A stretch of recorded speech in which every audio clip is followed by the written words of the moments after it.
to say welcome. Thank you everybody for being here. I'm looking forward to a great night together tonight. So welcome to our Leadership Forum and Site Selector panel discussion. It's going to be a great event. So as many of you know, we're known for our successful annual luncheons that Sun Corridor is committed to providing, where we bring in impactful programs with great speakers, best networking in Tucson and Southern Arizona, right? You could tell that was happening out there in the lobby. So I hope you enjoyed your conversations in this beautiful space. What an amazing theater. So before we get going, I'd like to thank the sponsors of our program today. So we have Bourne Companies, the town of Marana, the town of Oro Valley, Pima Community College, Pima County, Rio Nuevo, the town of Sarita, Sunt Construction, City of Tucson. We better get a loud one for this one, Tucson Electric Power, the University of Arizona, and Visit Tucson. So let's give them all a round of applause. Thank you for supporting this event. You know, successful growth of our region means public and private entities working together, right? And so I'd like to recognize our elected officials who are here with us today. As I call out your name, if you could stand, and we'll just stand as a group, and we'll do big applause at the end. So first, I'd like to recognize representing Congressman Juan Ciscomani, CJ Karamargan is here. Thank you. Arizona state representatives are here tonight, including Betty Villegas and Mariana Sandoval. Representing the Southern Arizona Office of Governor Katie Hobbs, we have Marisol Flores Aguirre. From Pima County, we have Supervisor Rex Scott and Supervisor Steve Christie. And representing the Office of the Supervisor of Matt Hines, we have David Higuera. And Santa Cruz County Supervisor Bruce Bracker. From the town of Oro Valley, we have Mayor Joe Winfield and Council Member Joyce Jones Ivy. We'll do a big applause at the end here. From the town of Sarita, we have Mayor Tom Murphy. Okay, or we'll do them every time. And representing the city of Tucson, Mayor Regina Romero, Charlene Mendoza. And from Pima Community College, we have Governing Board Chair Teresa Real. And Governing Board members, Luis Gonzalez and Dr. Wade McLean. If I've accidentally missed someone, if you could please also stand up and let us know that you're here, but let's give a round of applause to all of our elected officials.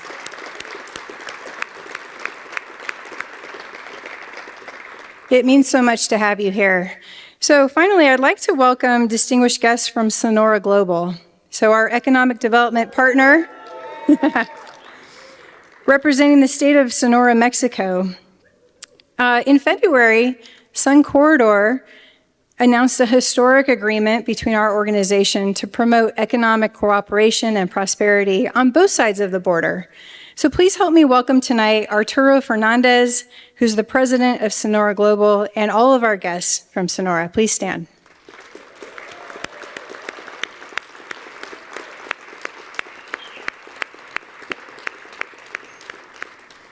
All right, amazing. So why are we here? Well, Sun Corridor aggressively markets and promotes Tucson and our Southern Arizona region through multiple strategies. We're designed to engage with CEOs, with real estate, business executives, and site selectors. So the site selectors are really critical influencers and decision makers who help businesses identify locations that fit their relocation or expansion needs. And we've brought in site selectors regularly over the years to experience our region. So this week, we've again brought in a key group of 6 site selectors whom you'll hear from tonight. And they're interested in a deeper dive into our business climate, our key industries, our assets, and our available sites for advancing manufacturing operations. And I know they've had an action-packed couple of days here, had them out in the sun, out with our TEP folks for sure. So a busy time. So tonight's panel is going to feature these site selectors, and we're going to get feedback from them on how Tucson and Southern Arizona is competing for business. So you all received an index card and a pen, and so this is an opportunity for you to pose your own questions. So we're going to have folks come in and collect those questions near the end of our session so that we can cover those. So make sure you're getting those ready. So we're excited about this unique opportunity for our business and our community leaders to really hear directly from these site selectors. And we're going to hear their impressions on our region, what we do well, what we can do better to really attract and grow our economy. And I like to say that feedback is a gift. So this is a great opportunity for us to get feedback from these experts. Really looking forward to this tonight. So before we begin the panel, though, we do have a few folks here that are going to help welcome us. So we get to be in this beautiful space. You know, it's a historic treasure of Tucson, the Fox Theater. And so Bonnie Schock is our executive director, and she's going to come welcome us. Thank you, Bonnie.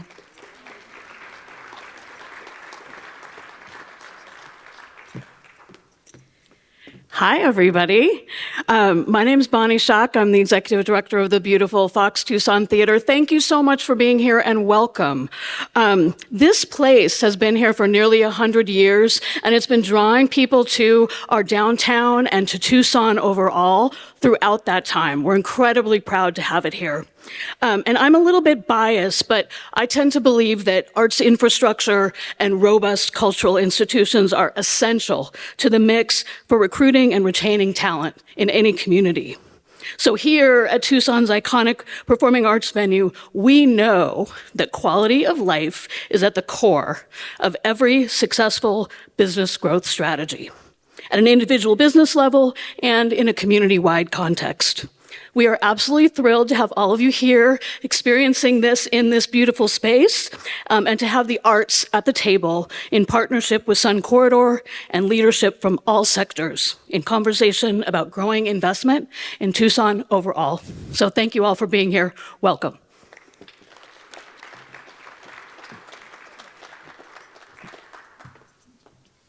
All right, thank you, Bonnie. I was telling her that we like to come to concerts here and sit up in those love seats in the balcony. Pretty great experience.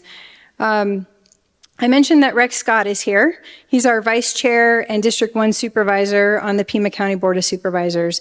And Rex is fully engaged in Sun Corridor as a Chairman's Circle member, and Rex would like to welcome us here tonight as well. So Rex, thanks.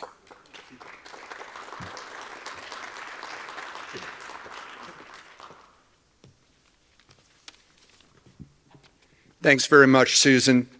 I feel very blessed and honored to extend a warm welcome to our guests on behalf of all my colleagues in local government at the city, county, town, and tribal levels.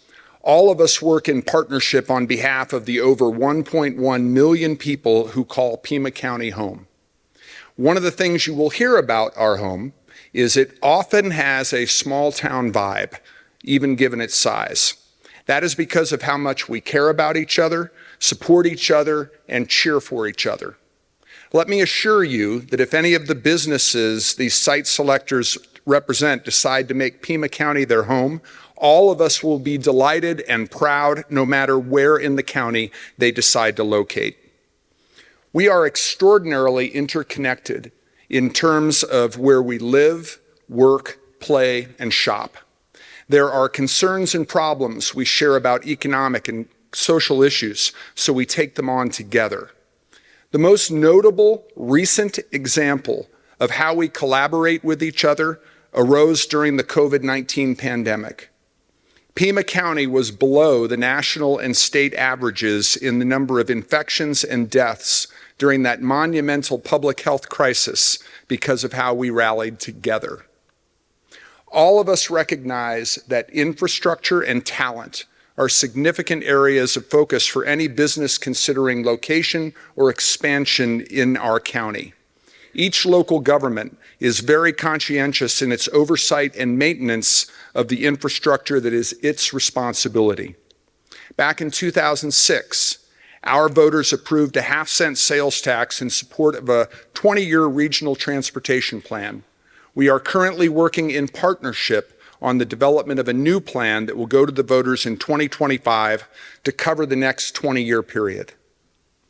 With regard to talent, we are proud of the role the University of Arizona and Pima Community College play in providing higher education opportunities in our county. The K-12 districts, public charters, private schools, and the Joint Technological Education District help to prepare students for their post-secondary lives. For our youngest learners, the public and private sectors in Pima County have come together to support an innovative county-run program to reduce barriers to access to high-quality early childhood education. This has been my home for most of my life. I came here when I was younger than our daughter and son are now. Pima County is where I fell in love, got married, and raised a family.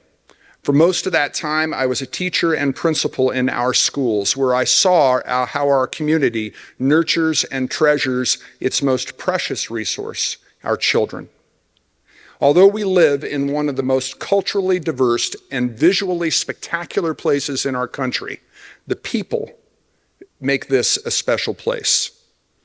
Should these site selectors or anyone they represent decide to join us here, they will see how we live by the words of this proverb. If you want to go fast, go alone. If you want to go far, go together. Thank you very much.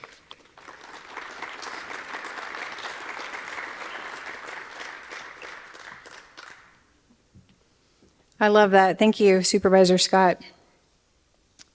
Okay, well, now on to our program. So I have the pleasure of introducing our panelists, and as they're coming out, I'm going to tell you who we have on the panel. So first of all, our great leader, Joe Snell, who's the president and CEO of Sun Corridor, Inc. He's going to be moderating the panel. We also have from Newmark, Bhargav Kodapalli, who's responsible for workforce analytics. He's a consultant.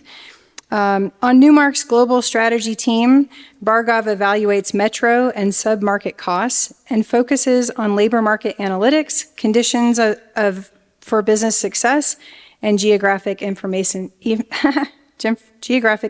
science.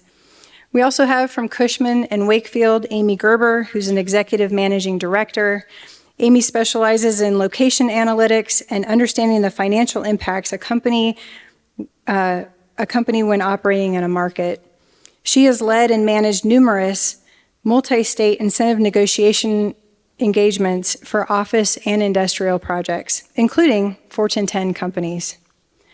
Next, we have with Atlas Insight, Brian Cord, who's the owner and managing partner. Brian has conducted successful negotiations for some of the world's largest corporations, such as Wells Fargo, Allstate Insurance, Pfizer, GKN Aerospace, Kraft, Kohler, and many more. With 21 years of experience, Brian is widely considered an industry expert. Next, with NAI Horizon, we have Jeffrey Garza Walker, who's the executive vice president. Jeffrey focuses on global portfolio services with key industrial clients in North and Latin America, focusing on site selection and lease review and renewal. Notable clients include 3M, Wesco, and Sigma. Next, we have Laura Defoe, who's a U.S. tax partner with KNAV Advisory. Laura primarily focuses on assisting clients in identifying, negotiating, and implementing tax and non-tax incentives throughout the United States. She has industry experience with businesses in manufacturing and distribution, aerospace, healthcare, technology, professional services, retail and consumer products, and transportation providers. Next, we have Joe Gioiono, who's the Senior Managing Director of Global Corporate Services, also with Newmark. And Joe has more than 20 years of combined experience working on both sides of public and private sector economic development projects, and has managed corporate site selection engagements, business incentive assistance, and economic development projects totaling nearly $2 billion of direct investment. And my favorite thing is that Joe is also a proud alumnus of the University of Arizona. Pretty esteemed panel, and we're excited to hear what's on their minds. So, Joe, I'll turn it over to you. Thank you. Thank you. Thank you, everybody, for attending this. I'm so pleased to be here in the historic Fox Theater. You know, when we set this up, we knew we were going to have several hundred people. We knew we couldn't fill several thousand, but we really wanted our panelists more than anybody to see a venue that really demonstrates our character, if you will. And we were talking backstage about the history of the Fox and the history of Tucson and the movie business and all that. So I'm glad we were able to do this. This is sort of cool. You know, I made the comment. I said, I feel like Merv Griffin. And Brian said, "Oh my God, you've just aged yourself." So then I felt dumb. You didn't know who Merv Griffin was, did you? Okay, yeah. I'm older than he is, so. So, you know, I want to really thank our panel for taking time to go on this journey with us the last couple days. We had a chance to have dinner with them last night, a smaller group. And they've been busy. We've put them through their paces today. They've got to travel all over. And this is a really diverse group. You have got a group of people that come from throughout the country, from New York, New Jersey, Atlanta, Dallas, the Bay Area, and Phoenix. So you've got really a very diverse group of site selectors. I know that you're asked all the time to come to these different communities, because I've been doing this a long time, and I know I've asked people like you over the years to come in and take a tour and learn about us and all that. And I really appreciate, because we know you can say, you know, no to people, and we appreciate you taking the time out of your schedule to come in. So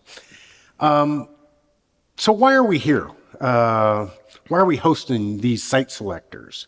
Well, the answer really for the audience is twofold. First, you know, you have to understand the role of these folks and how unique it is. Companies hire these, ladies and gentlemen, these site selectors to assist them in selecting a market for either an expansion or a relocation.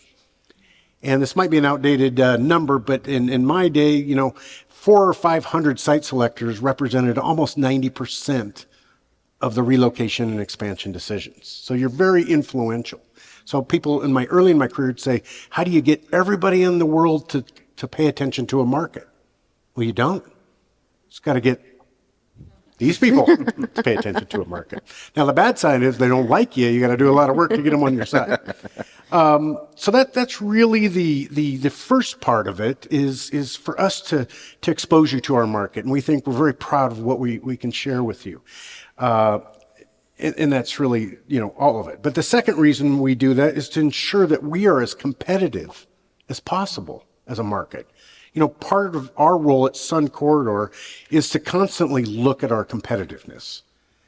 The most important piece of that is hearing from these decision makers, from these outsiders, because you see it through a clear lens. So that's what we appreciate, and it will help us with looking at continuous improvement, your feedback. And I will tell you for the audience, the feedback that we do receive here tonight will be added to a lot of other data that we've been collecting. We've been doing a lot of focus groups. I've asked Susan Dumont in our office to spearhead a competitive effort. We've met with many of you in this room, and now we're getting this outside perspective. All of this will be compiled, and a comprehensive competitive analysis will be presented to the community in the fall of this year. So, one housekeeping item before we get into what we're here for is we have some time for questions at the end of this session. You should have received some cards. Did you get cards on the way in? Okay. Write down your questions on that, and our team will grab those, and at the end, we'll read those. So, we're ready to go? Laura, you're going to be my timekeeper and saying speed up, slow down? Okay, good. All right. So the first question is for all of you on the panel. I want you to fill in the blank to the back end of this. So the question is, after your last couple days, I was surprised to learn that Tucson and Southern Arizona fill in the blank. Okay, let's just start here. Was so rich in culture. Okay. I was very surprised and happily surprised. Oh, no. See? This is a surprise. The chair broke. It was like, no, I need to surprise you a little more. Yeah. Oh, There's always one trick Hopefully chair. you don't Yeah. need a surprise doctor in the audience. Yeah. No, we're good. But yeah, I was happily surprised how the architecture here, how all the development here, you still maintain, you want to maintain the history behind what it was before. So, Okay. So I was really just surprised, my first time to Tucson, which is shocking to me. I was really surprised by the industry diversity that I saw. I didn't realize you had your fingers in so many different type of industries. I've been to Tucson quite a few times, but it's been a while since I've been back. So I think first time I came here, I saw a spring training baseball game. That tells you how long ago it was. I was very surprised, even though I knew that the downtown area was so dynamic and has really been a great success story with how expensive the real estate has gotten in the downtown corridor. So it's very impressive to see what you've built there. Okay. Jeffrey.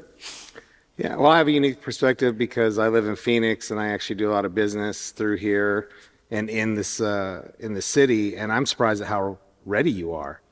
It was amazing to go to a lot of the places that we did and having them talk about how you've done all of these things to prepare yourself with economic incentives, and you've created a plan of how you want to see this growth happen.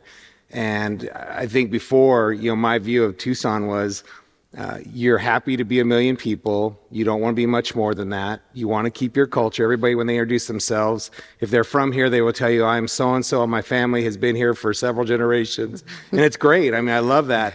But I was just really surprised at how ready I think Tucson is to step into the next whatever you're going to be. And I think with that said, you're still going to keep who you are. And so I think it's an exciting time for Tucson.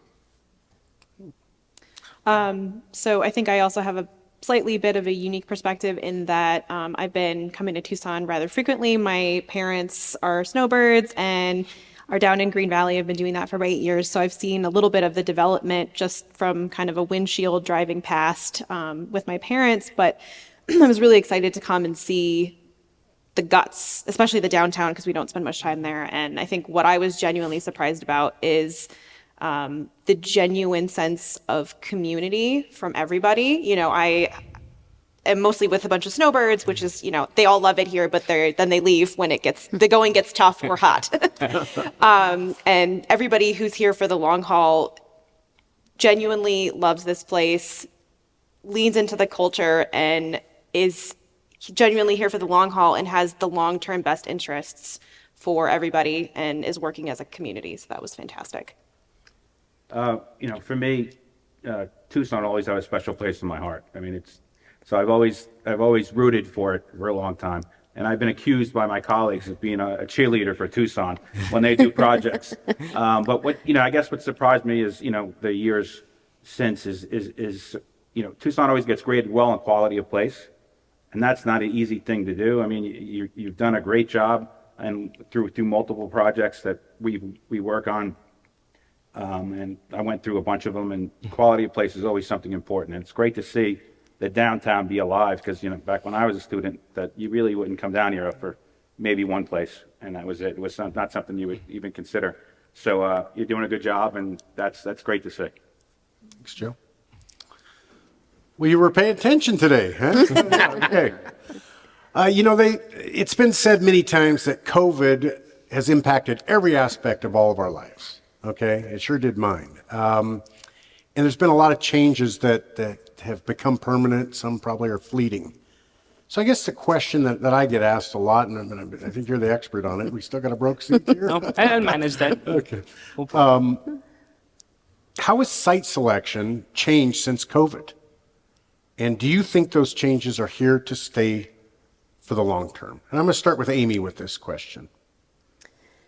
Yeah, I was thinking about that. There's so many ways you can look at that. To your point, there have been a whole lot of changes.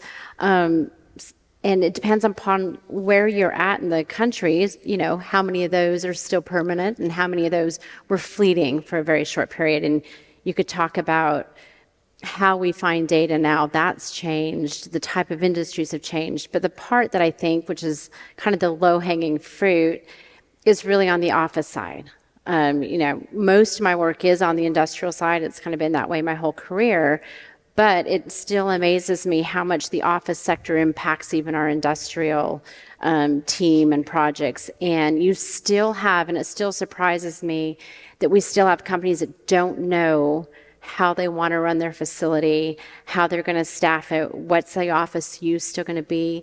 And I would have thought by now we'd have our arms around that a little bit better. And there are definitely some companies that have, but you're still seeing some of these rolling messaging coming out about getting people back to the office. And so to me, that's what's really surprising, is how long that hangover has lingered from COVID. You think they're coming back to the office? When I think that's also market driven. You look at Atlanta, and we have a completely different return to office than, a New York City. So part of that, I think, gets into the commuting. Where do people live? The ease of getting around. So I really think, from what I've seen, it's very market driven. I'm old school. I am a people person. I do not think we operate at our best when we're by ourselves. So I do think that as production and revenues, we have revenue challenges. I do think we're going to have to get people back where we can be more creative and more supportive and drive bigger growth within companies. Or you be married to my wife that said, you're going back to the office with COVID or not. I can't take it anymore. Dan, maybe you. Dan, you want to weigh in on that? Well, Somebody? Yeah, I'll take it. So I think on the industrial side, because I agree wholeheartedly with Amy on the office side, so I'll try to take it from the industrial side.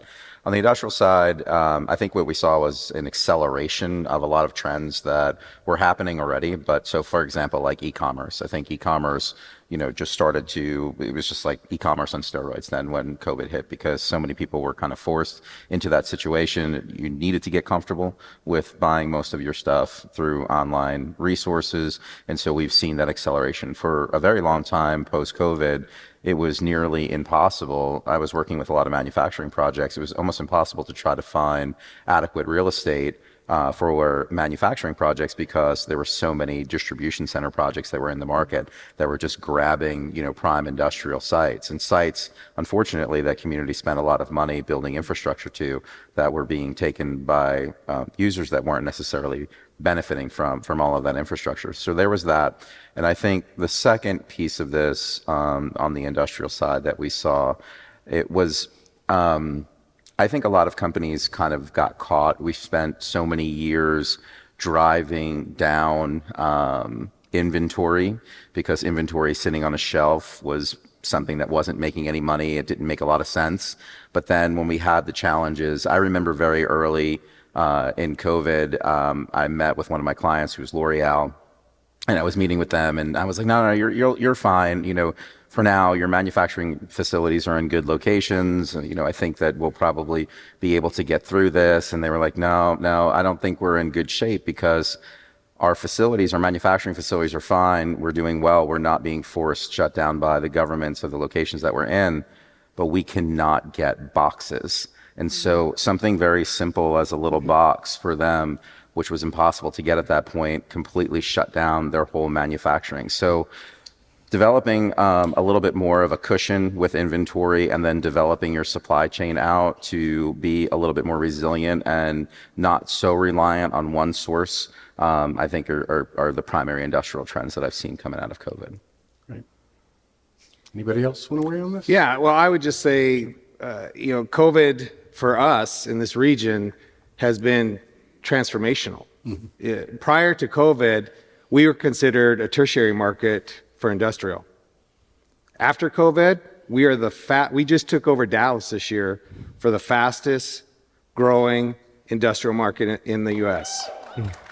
So when you think about that, COVID for us was an accelerant that set us on fire. And the reason that is because as we started to look at our supply chain, we needed to have closer intermodal ports. We needed to have more resiliency in that supply chain, because what we learned is when these issues happen is we want to be able to rely on ourselves. And so when you think about Phoenix and Tucson and Nogales, that's a direct route that has absolutely created a lot of opportunity for us. And so companies are looking for supply chains that are more resilient, where they can be able to pivot and place themselves. So certainly, I think from COVID, when you look at that result, it has done nothing more than create our region to really be the epicenter of what's going to happen going forward. So that should be hopefully exciting for all of us.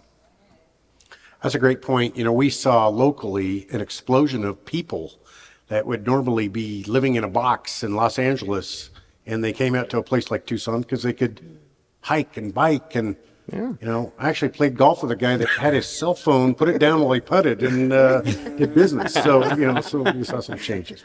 All right, well, that's great. All right, here's a good one. All right, you ready for this? Many of you have been through multiple national election cycles, okay? With companies and countries and all this. Here's the question. How are these upcoming national elections impacting decisions by companies to make decisions whether they relocate or expand, or are they? Does it have any impact? Maybe Brian, start with you. Yeah, I don't know if this is a way of saying I look like the oldest guy on the panel. Yeah. Well, that's why I wrote it down. Yeah, that's perfect. Yeah, I think there's a lot to unpack there, but yes, I have seen a few cycles, and I will say that in every presidential election cycle, particularly ones where the outcome is pretty iffy, there's always kind of a slowdown. And I think generally businesses like predictability. If nothing else, right, they don't really want to get into the politics one way or another. Sometimes they're dragged into it, but they'd rather kind of stay on the fringe of all that. But the one thing that they can't live with is unpredictability. And I think that whenever you're in a election year where the outcome is somewhat undetermined, there's a certain element of risk there, and companies would rather just sit still for a little bit.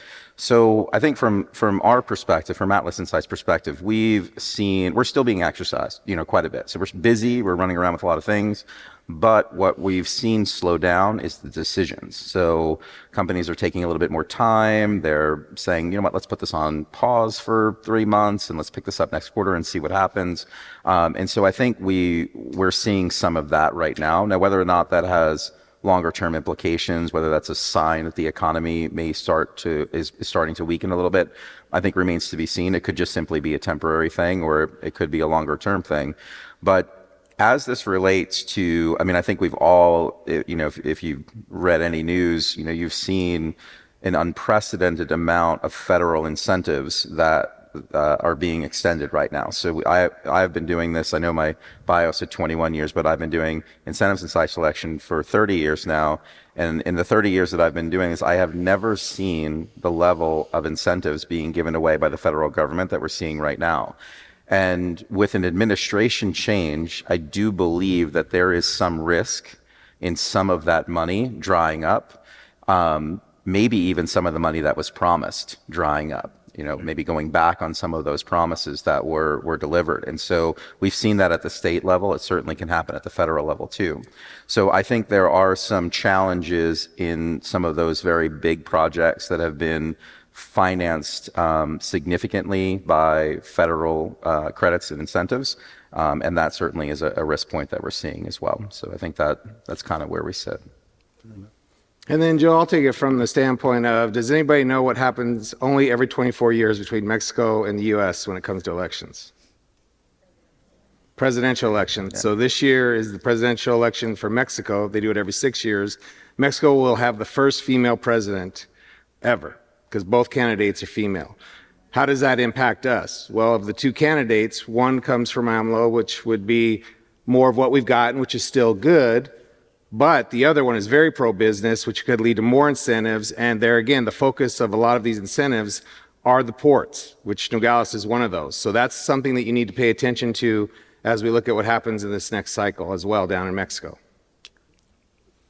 Joe, how about you? Yeah, the federal, I think Brian hit it. We have a bunch of clients, not just grants, just loans too, on either new green or other things through the federal government. So there's a bunch of them rushing to get decisions and getting their applications all set, as they're nervous that they're not going to be able to get it. So they're trying to secure those as fast as possible, so they can move ahead with their projects. And we have a couple. So if I'm assuming if my small world of Newmark has a few, there's a bunch out there. Right. Well, Jeffrey set it up for me. Next question. As global manufacturing shifts from being so concentrated in China, which we've seen over the years, to other locations, specifically Latin America, but in our case, Mexico, okay, and some nearshoring. I guess the question is, how would you describe the opportunity for us in Southern Arizona to become part of that supply chain of the rapidly growing manufacturing base in Mexico? So, Jeffrey, I'm going to bounce it right back to you since you teed it up. Thanks for that softball. Yeah, thanks. It's easy to catch. So I actually fly around and speak about nearshoring. After COVID, this was happening before, but after COVID, certainly it's just accelerated. And you don't have to worry about the opportunity because the opportunity is on your doorstep and it's coming through. What you need to be ready for is how you're going to respond to it. I can tell you right now, I actually just came back from last week on a trip to meet with developers out in Topolobampo, which is over on the Baja side. They want to build a port, and they see Nogales as the direct line to be able to come up through that port. I've talked to another developer that's in Hermosillo that wants to build a port as well, and he sees Nogales as the place to come through. So you are going to be the beneficiary of what's happened. And I would also point out that Mexico has now overtaken China for manufacturing, and they are cheaper than China to manufacture. So all of what COVID did for us, this region, has done for Mexico when it comes to manufacturing. They're trending at less than 1% vacancy in Mexico right now in manufacturing facilities. So when you think about the velocity of what they're moving at, that's only going to create a lot more opportunities for us. I've actually got an industrial park on this side of the border, Nogales, and it is unbelievable how many companies are looking in this region and believe that this is really the right place. And I think there again, you've done a great job at positioning yourselves to take advantage of that.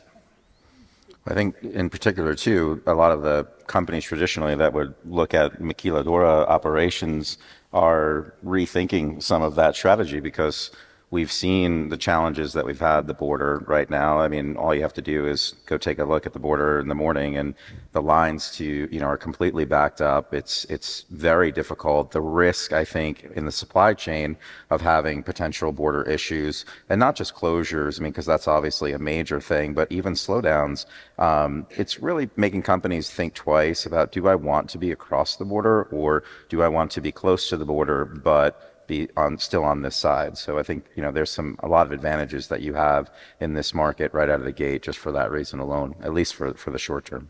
And I did want to add to that's a great point. I will tell you, prior to probably the last 2 years, a lot of it was going down there. We actually have a lot of companies that are coming up here that want to establish. So I've actually got 5 companies out of Mexico that are buying warehouses here in Phoenix and in Tucson because they want to have facilities here to bring their products. They're still manufacturing, but they're going to bring it here, maybe do the last 10% here. But that is absolutely creating a lot of opportunity across both sides of the border. Laura, any thoughts on this? I think what you've got going at the universities and the extreme being on the cutting edge of all the advanced technology is definitely key and will definitely continue to support, and I think makes this an even bigger hub, because especially if a lot of things are going to Mexico, we're never going to have, I think, the huge boom in manufacturing that America did, but certainly leaning into those very specialized forms of advanced manufacturing, everything on the cutting edge is, I think, definitely to your advantage. And I was certainly impressed with what we saw going on at the universities. Great. We we talked about it a little bit last night. Arturo, my friend Arturo, where is he? He's out there somewhere. Yes. We see that same opportunity, and we recently partnered with our counterpart in the state of Sonora, Global Sonora. And we are doing binational marketing between Sun Corridor, Tucson, Pima County, and Global Sonora, because we truly believe that Southern Arizona can be like Miami was to the Caribbean and to the South America, still a place to have opportunities on both sides of the border. And so it's refreshing for us to hear from you, because it feels like we're on the right track on that. Something to add? Nope. Okay.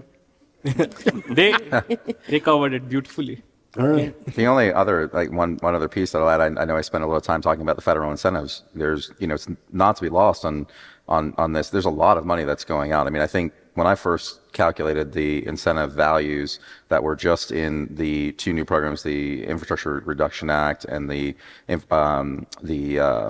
what was the other one? Infrastructure Reduction, and then there was the Build Back Better. big Build Back Better, right, program. So between those two, I counted $455 billion of incentives that were going directly to companies. So these are grants, these are credits, these are loans that are going directly to companies. But a big portion of the requirement that to receive that money is that there needs to be a certain percentage of U.S. sourced product in the facility construction as well as in the raw materials that are being done. And so companies, like I have a client right now that we're looking at a major manufacturing operation, probably centering around El Paso now at the moment for that. But even though this company does not have any prospect of receiving federal funds, the products that they produce are heavily used in green technology. So their companies that they're selling to are using those products. Mm-hmm. They know that they need to take manufacturing that is outside the U.S. today and bring it here if they have any chance of getting into that market. Otherwise, they're going to lose market share. So there's a significant amount of movement around the chessboard right now as a result of this. Interesting. I would be remiss, because all these people pay my salary, so I'll be remiss to mention something to you. And I'd be curious, little sidebar, if you feel that foreign trade zones and that tariff relief, how that comes into play. In Tucson, we're one of three non-governmental entities. Sun Corridor manages the foreign trade zone for Southern Arizona. And we think it's a distinct advantage, not that the governments don't do a good job, but we can move at light speed, as you might imagine, because the board of directors gets together and denotes a foreign trade zone. And we've got great partners like with the county, so we know where the limitations are, what they're going to approve, what they're not. So just a little sidebar, what do you think? The foreign trade zone, is that going to come into play? Is that important? It's already in play. I mean, Right. our clients want that when they come here, because absolutely that's a distinct advantage from them. Saving that capital, being able not to have to pay those taxes until the product's moved, that's a huge win. And to your point, Arizona is absolutely leading the country along with Texas in being able to be very nimble in establishing those zones. So, keep doing what we're doing. That's something that's really key. Well, you talk about the upcoming election, and the other side to that is you could see an increase in the tariffs, which will make the foreign trade zones even more valuable. So they're valuable now, but if there is a change, you could see a bigger impact through those FTZs. Good. Daniela, you're going to that conference. Where are you? Okay, great. I know a few more things we want to get through, so we leave time for questions. So we know, there's an old saying that when I first got in the business in the mid 1980s, that labor drives all market decisions. And I think that's true, and that's even more true today than it ever has been. And we know that a region's ability to develop, attract, retain, and train a workforce is going to put us in a great position. So I guess the question is, what are your impressions of our ability in Southern Arizona to meet talent and workforce needs for current and prospective employers? And Bhargava, I'm going to start with you. You've been too quiet. What we saw in the last 2 days, at least, it was quite exciting. I was happy. All the process, like what the community college is doing, how the university is developing all the programs, how the connection between the industry as well as all the institutions are coming along. It's a good sign. It's in the right direction. Okay. The problem essentially comes back to a very base issue, population and labor force. So at some point, you will have to attract more people here to be more competitive. There's always an issue, at least in the projects that we've done initially and even now. Tucson comes up there, but then it sort of falters when the cost of labor costs and tight market issues come up. So it's again, if a company comes in, you will probably get the labor force. But if the labor force is not there, how will the company come in? So it's like an chicken and egg. You just have to put in a lot of eggs and they'll grow. And you'll have a lot of chickens then. And I think that should solve it. But even the Thrive in Tucson, what we heard and we went through today afternoon, I'm not sure if it's focused only within the US, but you have a very close border. You could bring in a lot of people. There's a lot of people who are highly qualified to come back here. You have the NAFTA rules. So I think there's a lot of possibilities. It's just what decisions are taken at the federal and the state level is what matters. That's an excellent perspective. I think I've always heard that 1 million people is right on the right. You need to have about 1 million people to really have a chance. It's getting smaller than that, it gets tougher. And I think we are growing, and that's a good thing. I've had somebody one time ask me, said, why aren't we getting a project? I said, well, they need 4,000 engineers. We just don't have the critical mass for that. So I think you bring up a good point. Anybody else on that? I think it's Joe. I would just add to that. The most important thing is recognizing that you have a problem, you're addressing it, right? So today we learned that through the community college presentation that you recognize there are individuals that are in the community that may not be upskilled or need additional skills, and you're working towards bringing them into market and getting them the skills they need. So you recognize the issue, you're addressing it. That's important. So I think that's one of the things that I thought was really good to see, that it's getting addressed, and hopefully that'll be successful. And then next time we look at the market, Bargate will have a better opinion of the labor force. 100%. You know what's exciting though? When we look at industrial deals, especially on the manufacturing side, whether you're pro AI or not, what they're allowing companies to do is to hire fewer people, which I know that sounds like a negative, but it does allow companies to come into markets that don't have that massive workforce in the numbers that are needed. So there are a lot of projects we're working on right now that are 100, 300 jobs that you can put in a lot of different markets, and that might be a better fit for this market than some of the 4,000. So there are a lot more of those deals happening now than I think we had seen in the last few years. Okay. And then I want to tag on to that. I had spoke about how I think there's actually companies that are looking for, like I have a data center company, and they want to be in markets like this. They don't want to be in the major metropolitan Phoenixes. They'd like to be in a tertiary market that has 1 million people. And to Amy's point, there again, with the rise of remote working, we don't have to have all those people. And the reality for all of us is AI is going to replace a lot of hands-on jobs. So you need to be ready for that. And I think one of the things I talked to is I've seen companies unlike before where they're asking, what is the relationship when it comes to the educational systems in that location? And you have, hands down, one of the best opportunities to tell that story. I mean, it was nothing short of amazing to see how you've integrated the community colleges to the high school.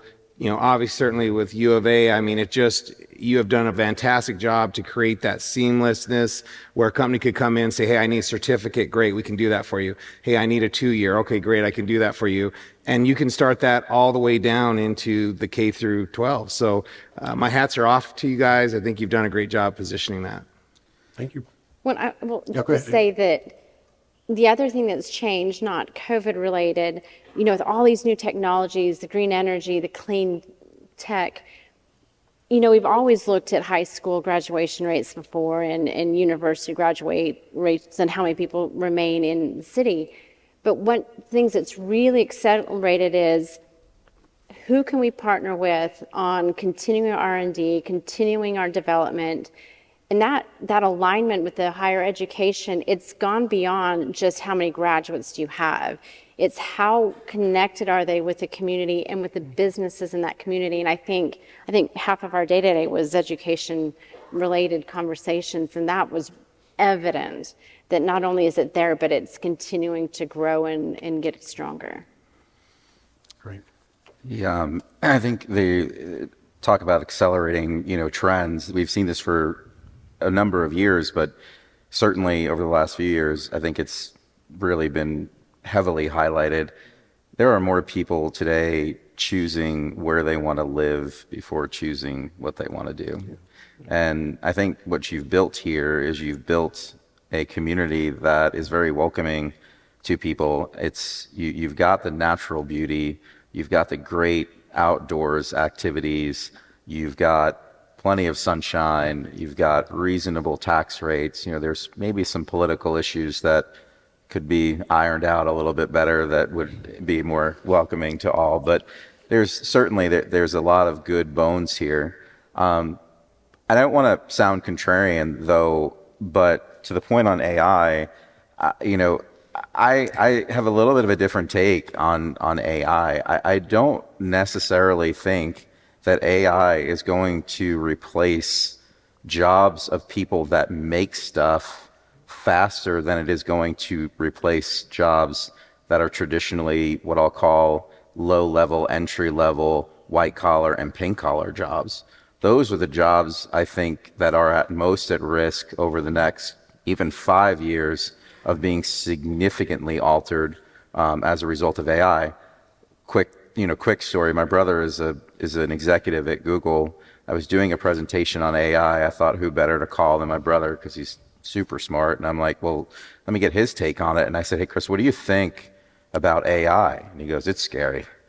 That was his answer. And I was like, well, if you're scared, then I'm scared. So I asked him, I said, well, what scares you the most? And he said, well, AI is in a box right now, and it's really cool. It's like a baby. We can watch it. We can see it. We understand what it's doing. We can watch it grow. It's super cool. It says its first words, takes its first steps. Everything's really exciting.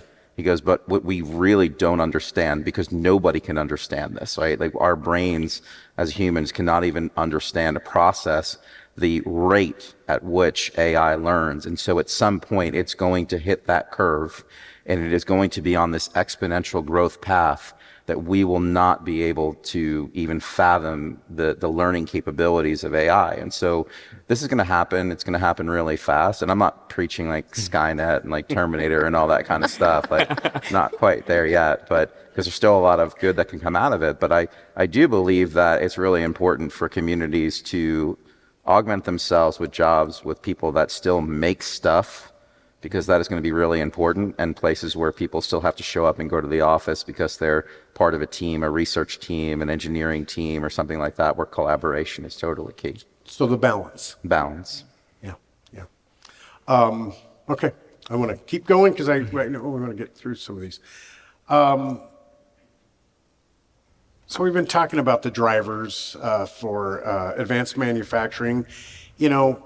25 years ago, incentives drove everything, and we've seen a shift. We talked about labor being the primary driver, but I guess when it comes to incentives for advanced manufacturing, what types of local incentives, maybe let me rephrase, state and local incentives have helped communities position themselves to win?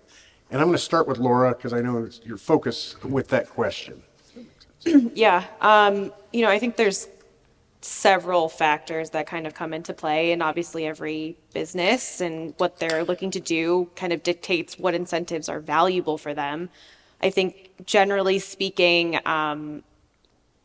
if there's an ability, where I've seen the most success is where there's communities that have the ability to be flexible with their incentives, because every company is different, and having just a formulaic, while helpful to understand exactly what's going to happen, what cash flows are going to be, that can be sometimes restricted, especially if you're trying to do something different. So for a community like this, I think having flexibility of what you can provide that provides the most benefit, that isn't always just dollars and cents. It could be I heard a lot of examples of, gifting land, which can be extremely valuable. I think also the workforce development piece, building out, it's not always a tangible incentive. It's, hey, we're going to help you develop this training so that you have a pipeline. Like, a lot of times that can be considered an incentive, and just having that partnership with the local community colleges. And I think, frankly, just having a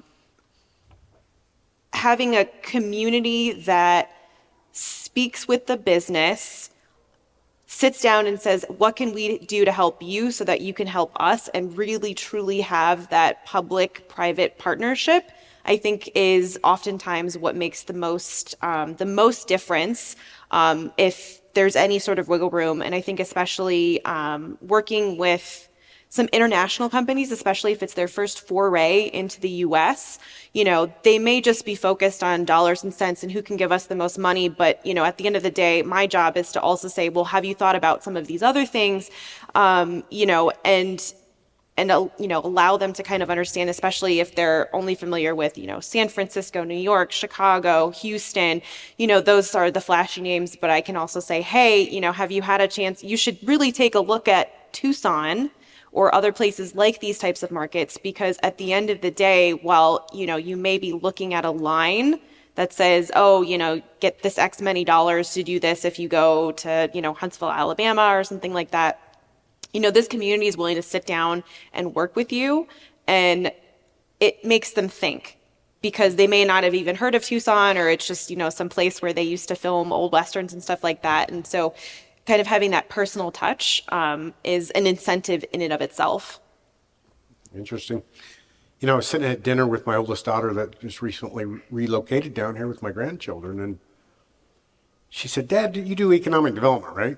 Melissa, I have since you were, born. But she said, what?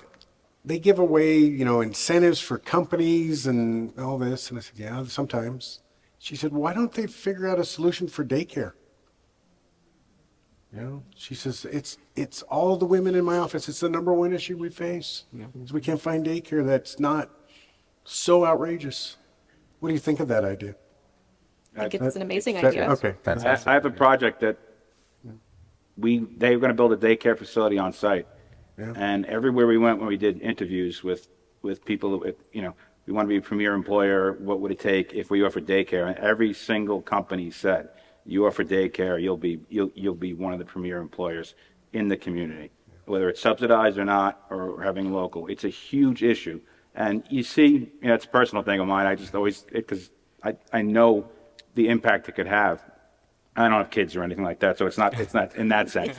But I do have nephews and nieces. But I think, 8 years of my city council, we funded my senior center, right? We had but you don't see no funding go to childcare, or even elder care for that matter. So it's going to take, companies, it's expensive, but you need so there's a lot of different funds or ways to do it, but you don't see a lot of places going into it. But it's the idea, I think, given that the large work is so tight, the unemployment rate's so low, there's a huge amount of people that would enter the workforce, especially on the lower wage jobs, that you have to, if you offer it, if you can figure a way to be creative, as your daughter mentioned, I think it's critical, and that would put a community way above. So if a community offers that, the company likes the community, they attract the people. So. Yep. It could be a two-pronged approach too. I mean, you talked about using money, right? So throwing money at a problem always solves everything. That's the way that's the way I think of it. But the other side of this is maybe not necessarily throwing the money. I mean, part of the issue with childcare is the barriers that we've put up to establishing a childcare facility. I'm certainly not recommending that we just erase all the controls and laws and things like that, because it is extremely important to make sure that these facilities are well maintained and well run. However, there are a lot of barriers that do seem to be overly challenging for smaller individuals to get into that market. Someone who's willing to take 2 or 3 kids into their home a day, and to do that and do it legally without major repercussions, God forbid, if something went wrong, I think is one of the other things that you can do is if, making that a little bit easier to be a provider of childcare, then that would bring down the cost significantly. Great suggestion. Moving along, we know from experience that winning new investments in this community, other communities, requires really strong regional collaboration among our public, private, and economic development partners, academic partners. I guess the question for a couple of you, can you provide some examples of some of the most successful regional economic development efforts that have seen really great returns? Maybe, Joe, let me start with you on that question, and we'll have a couple people answer. Yeah, I mean, you look at the big ones, right? The Amazon HQ2. I mean, every community got together, did applications, and really realized that you can't be an island. You really have to work together to attract companies because it sends a message to the client, to our clients, to bring the community. They don't want to see a community that's not together, or they have different opinions, or they don't agree on their plans or something like that. So, I had one client just on a much smaller, Micron in New York. They did a great job, and that was a $20 billion project. But even on a smaller level, I had a project between two municipalities and neighboring. One was bigger, one was smaller, and we brought the client in to meet both of them, and they liked the site in the smaller community better. But what was amazing to me was the mayor of that larger community directed his staff to assist the smaller community and our client with workforce, because he knew that his people would be, people from his community would be also working there, and he had the opinion that rising tide lifts all boats. So you don't really see. I mean, I spent 8 years in my city council, so I know I knew a lot of elected officials in my day. You really don't see that understanding how regional economic development means. That's just on a small level, but that is, to me, was unusual. You don't usually see that. Some usually walk away, we lost, that's the end of it. But that, to me, said something about that community, that person, and the group, the fact that they had a regional approach to that one. So I thought that was very different from anything I've ever seen. Anybody else? Any thoughts on that? Well, I think regionalism is key to any success. A single city and county cannot be something to everybody. So if you have that point of view that says, I'm going to go this alone, I'm going to win all these deals that I want, it just doesn't work in the long run because one, you're going to run out of space, two, you're going to run out of people. So looking at it from a whole, winning as a region first, and then figuring out, okay, now where in that region is that building going to go? We've just beat out all the other regions. That's a big win. And that includes the utility providers. That includes the cities, the counties, the state.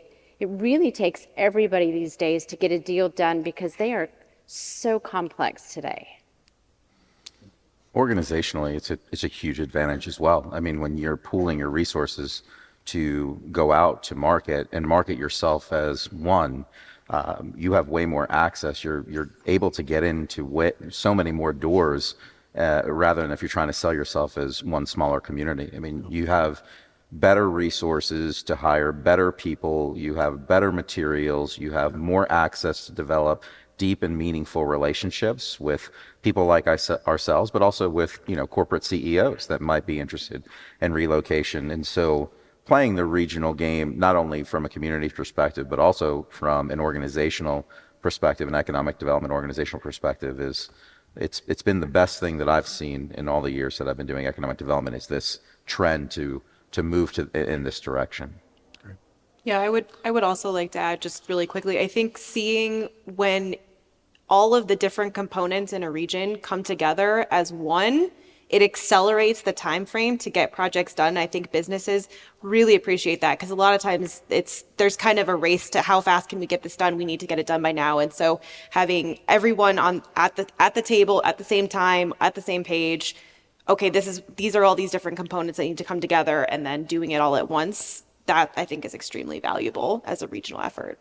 It gives them confidence. Yes. Yeah. So I'll give you an example of two. One is the biotech health campus in Maryland, where they did a public-private partnership. did amazing results to bring that region together and spearhead that. Another one was in North Carolina, the Research Triangle Park, which they did. But we need to think about the context of by 2050, we're going to be a mega region. Phoenix will be attached to Tucson, if you look at our growth rate. So we need to be thinking about this because this is the reality of what we're going to be doing. We're going to be absolutely pitching a region, not two different cities. And so for us, to me, this is a critical thing that we need to be at the table with each other and not talking about, we don't want to be Phoenix and, oh, they're too little. We need to be talking about how are we going to be the region that's going to be able to, obviously, we know we're going to be in chip manufacturing, right? TSMC just announced we're going to do another multi-billion-dollar fab. So we're only going to grow as a region, and we need to help each other grow. And I'm excited about the opportunities. I think that's the one thing coming down here. I feel that there's a lot more opportunity for us to collaborate and help grow what that's going to look like for us. So we got just a couple minutes to go through some questions, and I've been reading through them, and they're all very similar. So I'm going to try to, maybe for the essence of time, synthesize these a little bit. I guess what I would look at is, and maybe all of you can weigh in on it. You've had very positive things to say, and I guess, we'd like to, of course, hear one more time how well you think of us. But what should we stop doing? What should we improve on as a market? We know we're great, but we know that you have some ideas of what we can improve on. And so I guess that when I read through these, and they're stated many different ways, what should we stop doing? What should we improve on? And Joe's got his eyes low. So Joe, I'm going to start with you. So I'm thinking. So just to start on a positive note, when you mentioned the plan, you're going to deliver the competitive study. That's critical, and I think every community should have it. And it's awesome to see that you're doing that because I think that you need to follow a plan. But everyone needs to get to be rowing in the same direction. So earlier I always ask every community, what's the plan? What are you doing? What's going on? What's your future going to look like? And I don't really care about the answer. I mean, because it's your community, you determine what you want. But do you have a plan? Is there consensus on a plan? And if there's not, well, that says something. So, I asked about what was transportation, what's going on with that. There is no plan right now. It's my understanding it's being worked on for a while. So if I were to just, a client comes in, doesn't want to see, they don't want to look at a community that doesn't have a consensus and all rowing in the same direction. So if I were to be critical, and again, I don't know the full everything behind it. I just asked the question, and I was just told, there's not an agreement on what that's going to look like down the road, and certainly traffic and impacting community and the roads are something that any client's going to be interested in because they deal with labor shed, getting back and forth to each site, et cetera. So if I were to pick a critical thing, that kind of would be it. So if I look at, you go back and check your email and get a new industrial project that pops up, first thing they're going to ask me for is an existing building with at least, make it up, 20 megawatts of power today. That's what it is. Our RFPs right now are going directly to the utility with one question. How much power can I get at this existing building, not land site? So it's having some of that product out there, even if it's not big enough, but that allows the company to come in, cost of capital, we all know how expensive that is. It really helps them move quickly and at a lower cost. So there are some projects out there that you could win by just having that asset in place. It doesn't mean you should go build a whole bunch of buildings, but having some of those that you can show off and show that you can get it done and get some of those people in the door. There are deals moving purely based upon available building and power. So you're saying buildings with adequate power, water, sewer. And adequate is a bigger number than it used to be. Yeah, it is. Infrastructure. Yes. Like one of the major issues, I guess, is the highway system here, like the lack of it, or however you want to see it. Yeah. That adds to the alternative highways. Yeah. Alternative highways, yeah. But that probably also adds to the travel time. How, again, as she said, like you have to have something set up already at this point so that you can't be promising them that this is going to come in 5 more years, because people might not go for that. What about alternatives like transit? Does that help solve it? Absolutely. High-speed rail to Phoenix would be a great start, or even down to Nogales would be a great start. But I think that's my answer as well, is the transportation piece of this. But if I try to think of number 2, so I'm gonna bite the bullet here for everybody, and I'll say something that maybe might not be so popular, but I think you should stop making excuses for the state for not supporting this area as much as they should be supporting this area from an economic development perspective. If I look at the number of deals, and a good way to showcase this is the number of incentive deals that are being done. The number of incentive dollars, particularly from the discretionary fund, that are flowing around the Phoenix metro and not being adequately spread around the rest of the state, to me is a major issue. And I don't know exactly why that is the case. I'm certainly not, suggesting that there's, some sort of ulterior motive there, but it just seems to be that this area of the state is so economically important, but yet it doesn't get the same level of support that the Phoenix metro gets from the state of Arizona.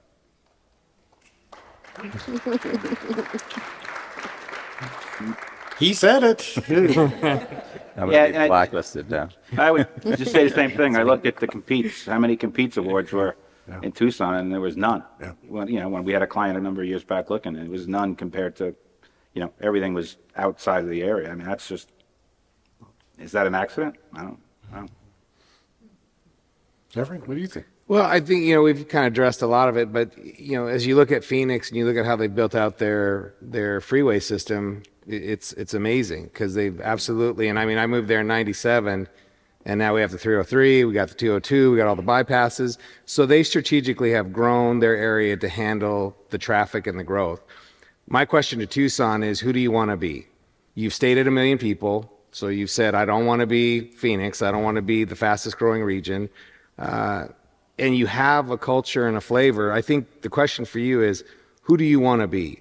And understanding that the growth is coming, you're not going to stop it. So I think if you focus on what you want to be and you become more of a strategic partner in leading that, then I think you're going to be able to mix those worlds. But I think if you just stand by, you're going to get overrun. You're going to have growth coming at you from Phoenix down, and you're going to have growth coming from Mexico. And so for Tucson, I think it's critical that you're at the table. And I think, with your leadership and some of the people I've met down here, you can lead the cause to be a regional force. I believe that there's a lot of opportunity for that conversation, but it has to start with people that want to start making those conversations happen, connecting these regions. And I'm excited for you, but I think that is your greatest challenge, is who you're going to be. And that growth it's here and it's now. Thank you, Jeff. Laura. Yeah, I think I'm echoing what everybody said, and I think the message is be proactive. Mm-hmm. I think, internally within Tucson, it's, the long-term planning, this is what we're going to do with the education, and this is kind of how we want to plan. But I also get a little bit of sense of, there's almost this reactivity, like you're a little bit on the back foot when it comes to people kind of, should they come here? Should they not? And I think definitely that proactive, maybe going out in the market a little bit more, understanding who's thinking about coming and then trying to attract them proactively instead of people kind of coming and then quickly kind of getting your everything together to say, you should really consider us. I think that might also be help, just to kind of get ahead of the rush that's coming. Great advice. And for any of you that have done the drive, I came down, I drove down here. And so when I'm coming down, as we know, traffic coming up north from people in Tucson that are commuting to Phoenix, that freeway was at a gridlock. Yeah. And then coming down here, it's the same thing when you're coming at night. So that's why I'm saying the reality is the growth's here. We have to work together to manage that and take advantage of it. There's a huge advantage for us. Yeah. So I'm excited. I am too. So let me, Laura's given me the time. Susan's behind us. How about this, Susan? In 10 seconds or less, final thought. Joe, you go. Oh, final thought, 10 seconds. All right. Don't forget, you have the best university in the state. Laura. This is your time to shine. Hey. Jeffrey. I am a Sun Devil, so I'm going to let that go. But I am absolutely excited for Tucson. This was a great trip for me. I've done a ton of business down here for, I've been, like I said, in Phoenix for 97, but I've done a lot of work in this market. And coming here and doing this tour has been nothing short of amazing to see, I believe, people that are really motivated to make this the best possible place that it can be. And for me, that's exciting to see. Great, Brian. I just can't wait to come back. Bring those projects. So I'd say just get out and boast, boast, boast. Be a little like Texas. Yeah. Beat your chest. Margo? Great ideas need implementation. So I will focus on the implementation. Great advice. Ladies and gentlemen, thank you so much for your time. Thank you. We will heed your advice, I can guarantee it. We have strong partnerships with the government, academic, and public sector, and we're going to listen to what you said and look out. The best times for Tucson are ahead of us. So I just want to say thank you to our hosts. They did a great job. Tremendous effort to put this together. This is a good one. So I want to say thank you. Yes. Amazing. Well, this was really an incredible event. I mean, so insightful. Really appreciate all of your feedback. And feedback is only valuable if we do something with it. So I'm glad you're talking about now we're going to incorporate this into our strategic plan going forward. So if you all could stand up, Joe, Laura, Jeffrey, Brian, Amy, and Bhargav, and Joe. Okay. Thank you so much. Really appreciate your insight.